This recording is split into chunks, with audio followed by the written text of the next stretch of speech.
একটু খেয়াল করে শুনেন। শুনেন, আল্লাহর এই 4টি নাম আজীবনের জন্য আপনার মনের মধ্যে গেঁথে নিন, সারা জীবন আপনার কাজে লাগবে, আপনি বিশ্বাস করুন জীবন বদলে যাবে। প্রথমটা হচ্ছে ইয়া জাব্বারু।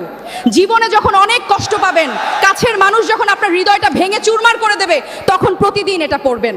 এর মানে হলো, হে ভগ্ন হৃদয় জোড়া লাগানোর রব, তুমি আমার এই ভাঙা হৃদয়টা জুড়ে দাও, দেখবেন ভেতর থেকে এক অদ্ভুত প্রশান্তি পাবেন। দ্বিতীয়ত, আপনার যদি রিজিকের খুব অভাব হয়, পকেটে টাকা না থাকে, তখন পড়বেন ইয়া রাজ্জাকু। এর মানে হচ্ছে, হে অসীম রিজিক দাতা, তুমি আমার রিজিকের সব বন্ধ দরজা খুলে দাও।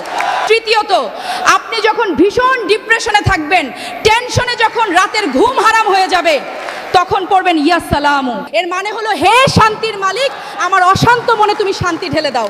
আর 4 নাম্বার, বারবার দোয়া করারও পরও যখন দেখবেন দোয়া কবুল হচ্ছে না, তখন হতাশ না হয়ে পড়বেন ইয়া মুজিবু, মানে হে দোয়া কবুলকারী রব, তুমি আমার ফরিয়াদ কবুল করে নাও। ভিডিওটা আপনার সেই প্রিয় মানুষ বা বন্ধুকে শেয়ার করুন।